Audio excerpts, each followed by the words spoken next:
Hi hello welcome to our channel. నేను మీ సిరి. ఈరోజు మనం చెప్పుకోపోయే కథ ప్రేనేస్తం పార్ట్ 94. కథలకు వెళ్ళే ముందు లైక్ చేసి హైప్ చేయడం మరవకండి. ఇవాళ సర్ప్రైజ్ ఉంది, కథలో వచ్చేయండి. ఏం కాదంటూ ఆమెతో పాటే వెనక కూర్చున్నాడు అర్జున్. నీలిమ కూడా బయలుదేరింది వాళ్ళతో పాటు. అర్జున్ చేతిని గట్టిగా పట్టుకుంది ప్రవర్తిక. ఆమె చేతి మీద చెయ్యేశాడు అతను ధైర్యం చెప్తున్నట్టుగా. మరో అరగంటకి హాస్పిటల్ దగ్గర ఉన్నారు. వెళ్ళగానే ప్రవర్తికకి స్కాన్ చేశారు. స్కానింగ్ రిపోర్ట్స్ వచ్చే వరకు టెన్షన్గానే ఉంది అర్జున్కి. ఇబ్బంది ఏం లేదు, సిజేరియన్ చేయాలి అన్నారు డాక్టర్స్. ఊపిరి పీల్చుకున్నాడు అర్జున్. సిజేరియన్ అంటే ఇంకా భయం పెరిగిపోయింది ఆమెలో. రిలాక్స్ అన్నట్టు ఆమె చేతిని పట్టుకున్నాడు. నర్స్కి అప్పచెప్పారు ఆపరేషన్ థియేటర్ రెడీ చేయమని. అతని మోచేతి దగ్గర గట్టిగా పట్టుకుని కంగారు పడిపోసాగింది. భయంగా ఉందా అని అర్జున్ అనగానే ఆమె తలూపింది. ఏం కాదు, నువ్వు అసలు కంగారు పడుకో. నువ్వు టెన్షన్ పడ్డావంటేనే చాలా ప్రాబ్లం. ఒక్కసారిగా మన బేబీ గురించి ఒక్కసారి ఆలోచించు. నేను మీ ఇద్దరి కోసం ఎదురు చూస్తూ ఉంటాను. జాగ్రత్తగా వచ్చేయాలి నా దగ్గరికి అని అంటూ ఆమె చేతిని చిన్నగా ముద్దాడాడు అర్జున్. అల్లుడు కూతురికి అలా ధైర్యం చెబుతుంటే కూతురి అదృష్టానికి మురిసిపోయింది నీలిమ. సరే అని అంది చిన్నగా ప్రవర్తిక. ఎందుకు భయం, నేను నీకోసం ఇక్కడే ఉంటాను. పెయిన్ ఏమీ తెలియదు అసలు అని అర్జున్ చెబుతుంటే కొంచెం కొంచెం భయం అండి, ఎందుకో నాకు తెలియదు అంది ప్రవర్తిక. అదే వద్దు అంటున్నా. నువ్వు కంగారు పడిపోయి బీపీ డౌన్ అయితే కష్టం, సరేనా? రాబోయే మన బేబీని గుర్తు చేసుకొని టెన్షన్ లేకుండా ఉండాలి, సరేనా అని అన్నాడు. సరే. ఒకవేళ మనం అనుకున్నట్టు కాకుండా అబ్బాయి అయితే అంటూ ఆమెను మాటల్లో పెట్టేశాడు అర్జున్. లేదు, అమ్మాయే అని స్థిరంగా చెప్పింది ప్రవర్తిక. మీ మీద అంత ప్రేమ పెట్టుకుని మీ ప్రేమను పొందలేని రక్ష ఖచ్చితంగా మీ కూతురుగా మీ ఒడిలోకి చేరుతుందండి. తప్పకుండా ఇదే జరుగుతుంది అని మనసులో అనుకుంది. ఆ అమ్మాయి పుట్టాలని కోరుకుంటూ. చూద్దాం, అర్జున్ నవ్వాడు. అతను పాప పుట్టాలని కోరుకుంటూ. ప్రవర్తిక ఆపరేషన్ థియేటర్ దగ్గరికి తీసుకురమ్మని చెప్పగానే నీలిమే వెళ్తాను అంటుంటే పర్లేదు అని అతనే తీసుకెళ్లాడు. అర్జున్ని లోపలికి వెళ్ళనివ్వలేదు. అతని చెయ్యి వదలలేక వదిలింది. అప్పటి వరకు ఉన్న ధైర్యం ఎవరో లాగేసుకున్నట్టు అనిపించింది ప్రవర్తికకి. అనస్థీషియా ఇవ్వగానే కాసేపటికి ఏమీ అర్థం కాలేదు ఆమెకి. మెల్లిగా కళ్ళు మూసుకుపోతున్నాయి. తన బిడ్డకి ఏం కాకూడదని కోరుకుంటూ ఉంది ప్రవర్తిక. తను లేకపోతే తన భర్త అసలు ఏమైపోతాడో, ఉండలేడు అనే విషయం ఆమెకి తెలుసు. వాళ్ళిద్దరికీ తను కావాలి. తెలియకుండానే నిద్రలోకి జారుకుంది ప్రవర్తిక. బయట అర్జున్ కంగారు అంతా ఇంత కాదు. నీలిమ కూడా తెగ టెన్షన్ పడిపోతోంది. ప్రవర్తిక ఆరోగ్యం గురించి తెలుసు కాబట్టి. గట్టిగా కళ్ళు మూసుకుని గోడకు వేసి చేతిని కొడుతున్నాడు అతను. 10 నిమిషాల్లో బేబీ ఏడుపు వినిపించింది. ఆతృతగా కళ్ళు తెరిచాడు అర్జున్.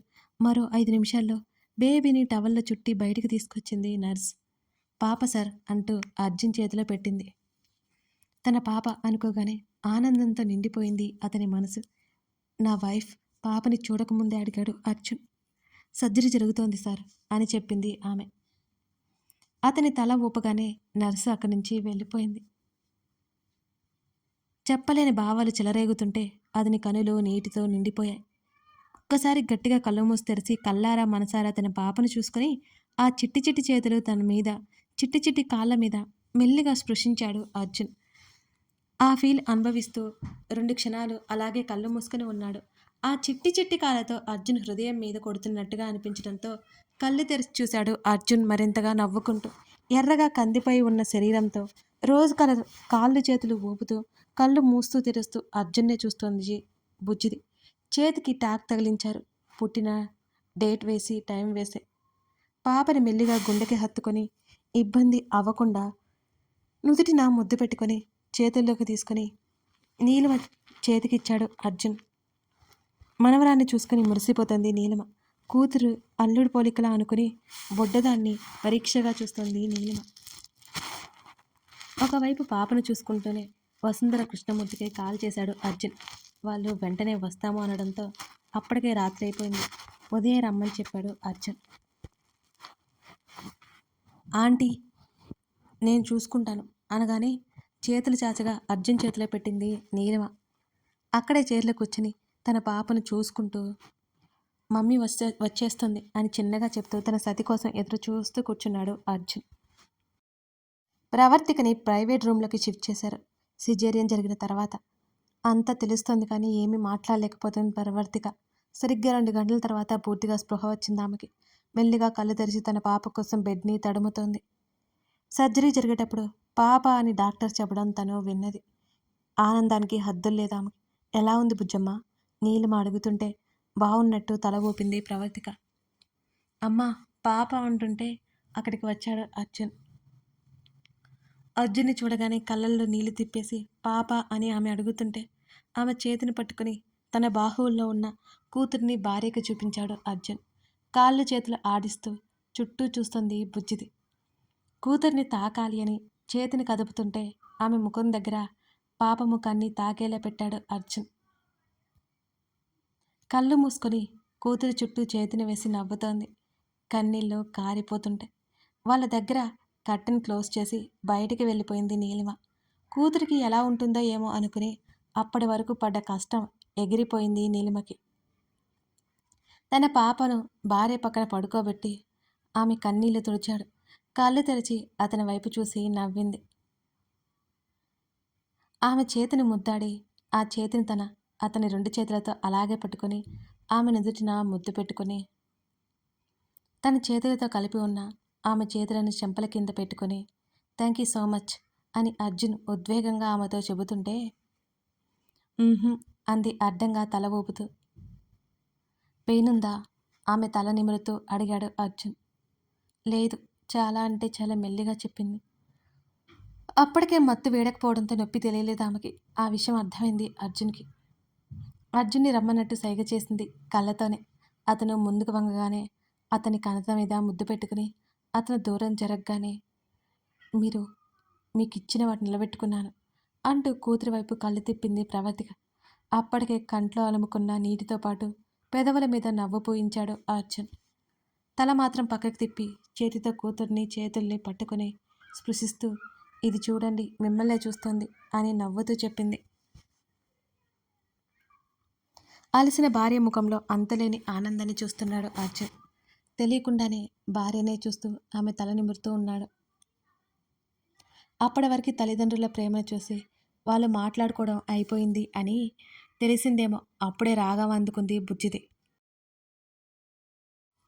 ఏమైందిరా అంటూ కంగారుగా పాపని చేతుల్లోకి తీసుకున్నాడు అర్జున్. అతనికి అర్థం కాలేదు. అటు ఇటు ఊపుతూ ఊరుకోబెట్టే ప్రయత్నం చేస్తున్నాడు అతను. ఆకలేస్తుంది అనుకుంటా అని చిన్నగా అంది ప్రవర్తిక. పాపని ప్రవర్తిక పక్కన పడుకోబెట్టి ఆంటీ ఆంటీ అని గట్టిగా పిలిచాడు అర్జున్. రూమ్ బయట ఉన్న నీలిమకి అర్జున్ అరుపులు వినిపించి పరుగున లోపలికొచ్చింది ఏమైందో అన్నట్టుగా. ఏమైంది బాబు అని కంగారుగా నీలిమ అడగగానే పాప ఏడుస్తోంది అని తన పాప ఏడుపు చూడలేక చెప్పాడు అర్జున్. అర్జున్ ప్రవర్తనకి కూతురు వైపు చూసి నవ్వగానే నవ్వాపుకుంటూ అర్జున్ చూసి మీరు కంగారు పడకండి, ఏం కాదు, ఆకలేస్తుంది అని సర్ది చెప్పింది ప్రవర్తిక. అలాగే అన్నట్టుగా తల ఊపి త్వరగా చూడండి అని అక్కడి నుంచి బెడ్ మీదకి వెళ్ళిపోయాడు అర్జున్.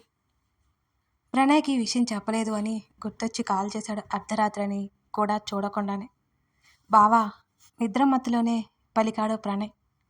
ప్రణయ్ పాప పుట్టిందిరా, నా ప్రిన్సెస్ వచ్చేసింది అని అర్జున్ సంతోషంగా చెబుతుంటే నిద్ర మత్తు వదిలింది ప్రణయ్కి.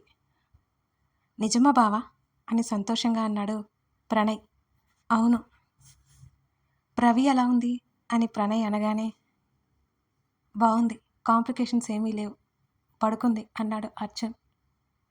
రేపు ఉదయం బయలుదేరుతాంరా, నేను నా బంగారాన్ని చూడాలని ఉంది అని తెగ ఎగ్జైట్ అయిపోయాడు ప్రణయ్. సరే ఉంటాను అని కాల్ కట్ చేశాడు అర్జున్. సుమకి మెసేజ్ చేసి సంతోషంగా బెడ్ మీద కూర్చున్నాడు అతను. పాపకి పాలు పట్టిస్తుండగానే నిద్రపోయింది. ఉయ్యల్లో వేసింది నీలిమ. లేచి పాప ఉయ్యల దగ్గరికి వచ్చి ఆంటీ నేను చూసుకుంటాను, మీరు వెళ్ళి పడుకోండి అని అన్నాడు అర్జున్. ఉయ్యల దగ్గర బెడ్ మీదే సెటిల్ అయిపోయి సరే అని తల ఊపి దూరంగా ఉన్న బెడ్ మీద పడుకుంది నీలిమ. నేను చూసుకుంటాను, నువ్వు రెస్ట్ తీసుకో అంటూ ప్రవర్తికని చూశాడు అర్జున్. అప్పటికి కళ్ళు మూసుకుపోతుంటే అర్జున్ని చూస్తూ మెల్లిగా నిద్రలోకి జారుకుంది ప్రవర్తిక. పాప ఎన్నోసార్లు లేవడం, అర్జున్ నిద్రపుచ్చడం, ఎక్కువ ఏడిస్తే పాలు పట్టించడం, నిద్ర లేకుండా అతని బంగారాన్ని చూసుకుంటూ అతను ఉన్నాడు అర్జున్ ఆ రాత్రి. ఉదయంకి ప్రవర్తికకి పెయిన్ స్టార్ట్ అయింది. అప్పటి వరకు మత్తు ప్రభావం వల్ల నిద్రపోయింది. ఆ తర్వాత నొప్పి భరించలేకపోయింది. ఆమె అవస్థలు చూడలేకపోయాడు అర్జున్. అయినప్పటికీ ఏమీ చేయలేకపోయాడతను. అప్పటికే నర్స్ ఒకసారి వచ్చి చెక్ చేసి వెళ్ళింది. అప్పటికి ప్రవర్తిక ఇంకా నిద్రలోనే ఉంది. ప్రవర్తిక అంటూ ఆమె చెంప మీద చేయి వేశాడు అర్జున్. మెల్లిగా కళ్ళు తెరిచి చూసింది. నొప్పి దాచుకోలేని స్వభావం ఆమెది. బాగా నొప్పొస్తుందండి అని ఆమె వణికే గొంతుతో చెప్పింది అతనికి. అప్పటికే ఆమె కళ్ళలో నుంచి నీళ్లు రాకుండా బిగబట్టుకుంటున్నట్టుంది. నేను డాక్టర్ని తీసుకొస్తానని ఆమెతో చెప్పి వెళ్ళాడు అర్జున్. అప్పటికే పాపకి సూర్యోదయం చూపిస్తోంది ఈ నీలిమ. అర్జున్ పక్కకి వెళ్ళగానే అప్పటి వరకు బిగబట్టిన కన్నీళ్లను వదిలేసింది ప్రవర్తిక. కడుపు దగ్గర విపరీతమైన నొప్పి వస్తోంది. చాలా కష్టంగా అలాంటి బాధను భరిస్తున్నట్టుందామె. ఇంతకుముందు హార్ట్ సర్జరీ చేసినప్పుడు కూడా ఇలాంటి బాధనే తను భరించింది. అటు ఇటు పక్కకు తిరగడానికి కూడా లేకుండా పోయింది. ఆమె శరీరం ఇంకా సహకరించడం లేదు ఆమెకి. ఆ ఏడుపు కొంచెం కొంచెం పెద్దగా మారడంతో కంగారుగా అక్కడికొచ్చింది నీలిమ. బుజ్జమ్మ ఏమైంది? అలాంటి నొప్పి తెలియని నీలిమ కంగారుగా అడిగింది. బాగా నొప్పిగా ఉందమ్మా ఏడుస్తూ చెప్పింది ప్రవర్తిక. కూతురు బాధను చూసి నీలిమ కళ్ళల్లోంచి నీళ్ళొచ్చాయి. వాళ్ళ కాలంలో అలాంటి సిజేరియన్లు తక్కువ. బుజ్జమ్మ అల్లుడు గారు డాక్టర్ని తీసుకురావడానికి వెళ్ళారమ్మా. ఇదిగో నీ కూతురు చూడు ఎలా నవ్వుతుందో అంటూ కూతురికి ఊరట కలిగించే ప్రయత్నం చేస్తోంది నీలిమ. కష్టంగా నొప్పిని భరిస్తోంది తన పాపను చూసి. తల్లి వైపు తిరిగి చేతులతో తడుముతోంది బుడ్డి పాప. పాపకు పాలు పట్టించింది నీలిమ. కాసేపటికి డాక్టర్ వచ్చాడక్క అర్జున్తో సహా. అప్పటికే ప్రవర్తిక కళ్ళల్లో నీళ్లు చూసి అతని మనసు కలుక్కుమంది. డాక్టర్ ఇంజెక్షన్ ఇవ్వబోతుంటే ఆమెకెంత భయమో గుర్తుకొచ్చింది అతనికి. మేడం మెల్లిగా ఆమె కంటే ముందే అన్నాడు అర్జున్. అర్జున్ చూసి చిన్నగా నవ్వి అలాగే అన్నట్టు తల ఊపింది ఆ డాక్టర్. ప్రవర్తిక దగ్గరికి వెళ్ళి ఆమె చేతిని గట్టిగా పట్టుకున్నాడు. ఆ నొప్పిలో ఇంజెక్షన్ నొప్పి తెలియలేదు ప్రవర్తికకి. అక్కడ ఉన్న అందరినీ చూసి ఎవరూ తనని ఎత్తుకోలేదని పాప కాళ్ళు చేతులు ఆడిస్తుంది. డాక్టర్ ప్రవర్తికని చెక్ చేసి అర్జున్తో మాట్లాడి వెళ్ళిపోయింది. కాసేపటికి పెయిన్ కిల్లర్ వల్ల కొంచెం బెటర్ అనిపించింది ప్రవర్తికకి. అటు ఇటు కాళ్ళు చేతులు జాడుస్తున్న కూతుర్ని నవ్వుతూ చూసి చేతుల్లోకి తీసుకున్నాడు అర్జున్. అరెరే నా బంగారం ఎత్తుకోలేదా ఎవరు నిన్ను అంటూ నవ్వుతూ తీసుకుని ప్రవర్తిక బెడ్ మీద ఒక పక్కన కూర్చున్నాడు అర్జున్. ఆంటీ మీరు వెళ్ళి ఫ్రెష్ అయ్యిరండి ఈలోపు నేను చూసుకుంటాను అని సపరేట్గా వాళ్ళ కోసం తీసుకున్న గదికి పంపించాడు అర్జున్. సరే అని వెళ్ళిపోయింది నీలిమ. తండ్రి కూతులిద్దరినీ చూసి నవ్వుకుంటోంది ప్రవర్తిక సంతోషంగా. అచ్చ నీలాగే ఉంది అన్నాడు అర్జున్. ఇప్పుడే మీకు పోలికలు కనిపించాయా? ప్రవర్తిక నవ్వింది. అవును ఆ కళ్ళు ఆ ముక్కు నీలాగే ఉంది అన్నాడు భార్య వైపు కూతురు వైపు మార్చి మార్చి చూస్తూ. ఇంకొన్ని రోజులు ఆగాక తెలుస్తుంది. ఇప్పుడు ఉన్న రూపురేఖలు అప్పటికి వేరుగా ఉంటాయి అని ప్రవర్తిక నవ్వింది. నువ్వు రెస్ట్ తీసుకో ఎక్కువ మాట్లాడకూడదు నా బంగారాన్ని నేను చూసుకుంటానులే అన్నాడు అర్జున్. ఆ చిట్టి కాళ్ళను ముద్దాడుతూ అంటూ వాళ్ళనే చూస్తోంది ప్రవర్తిక. అర్జున్ ముఖంలో కనబడుతున్న సంతోషాన్ని చూసి ఆమె మనస్సంతా నిండిపోయింది. ఏవండి ఆమె వైపు తల తిప్పి చూశాడు ఆమె పిలుపు విని అర్జున్. సంతోషంగా ఉన్నారా అని అడిగింది ఆమె. చాలా కొలమానం లేనంత అని అన్నాడు అర్జున్. రక్ష అంటూ పాప చేతిని మెల్లిగా పట్టుకుంది. ఆ మాట అనగానే పాప వైపు చూశాడు. ఎందుకో అతనికి కన్నీళ్ళొచ్చాయి. అప్పటి వరకు అతను అనుకోలేదు అసలు. అన్నాడు మెల్లిగా. పోలికలు ఉంటాయి మీరు వెతుక్కోండి నేను పడుకుంటా అని నవ్వింది. అతను ఎక్కడ బాధపడతాడో అని కంగారు పడుతూ ఆమె వైపు విచ్చుకున్న పెదవులతో చూసి నిద్రపోయింది. రక్ష ఇలా ఉండదు అన్నాడు అర్జున్. ఉంటుంది మీకు సరిగ్గా తెలియదు నేను ఎన్నోసార్లు చూశాను అని వాదిస్తోంది అర్జున్తో. ఇంకా ఇంకా నవ్వి సరే నాకు తెలియదు నీకు బాగా తెలుసు నువ్వు గట్టిగా మాట్లాడుకో అన్నాడు అర్జున్. నేను చెప్పింది ఎప్పుడూ వినరు మీరు మీకేం తెలియదు అని మూతి తిప్పి ఇక్కడ పడుకోండి అంటూ తన పక్కన చూపించింది. ఆమె పక్కన పడుకోబెట్టగానే లేచి రాగం అందుకుంది. అయ్యయ్యో అంటూ మళ్ళీ చేతుల్లోకి తీసుకుని అటు ఇటు ఊపుతుంటే నిద్రపోయింది పాప. నా దగ్గరికి రావట్లేదని అలిగినట్టు ముఖం పెట్టింది ప్రవర్తిక. అదేం కాదు. ఇప్పటి వరకు చేతిలో ఉంది కదా! కింద పడుకోబెట్టగానే డిఫరెన్స్ తెలిసి డిస్టర్బ్ అయింది. అంతే. సరేనా? అంటూ కొంచెం ముందుకు వంగి ఆమె చెంప మీద ముద్దు పెట్టి చెప్పాడు. పడుకో. ఇక ఈవినింగ్ ఫుడ్ పెట్టమని డాక్టర్ చెప్పారు అని అన్నాడు అర్జున్. ఆకలి తెలియట్లేదు అంటూ అతని తల వెనగ్గా చెయ్యేసి మరోసారి అతని కంద దగ్గర పెదవులు తాకించింది. మెల్లిగా దూరం జరిగి పాపని ప్రవర్తిక పక్కన పడుకోబెట్టాడు అర్జున్. పాప తల చుట్టూ చేతి వరకు చెయ్యేసి భర్తని కూతుర్ని చూసుకుంటూ నిద్రలోకి జారుకుంది ప్రవర్తిక. కథ కొనసాగుతుంది. అర్జున్ లైఫ్లోకి, ప్రవర్తిక లైఫ్లోకి బుజ్జి పాపై వచ్చింది. కథ నచ్చితే లైక్ చేసి కామెంట్ చేయడం మర్చిపోకండి. అలాగే ఇంకా సబ్స్క్రైబ్ చేసుకుని వాళ్ళు ఉంటే సబ్స్క్రైబ్ చేసుకోండి. Thank you for watching this video. మరో ఎపిసోడ్తో మళ్ళీ కలుద్దాం.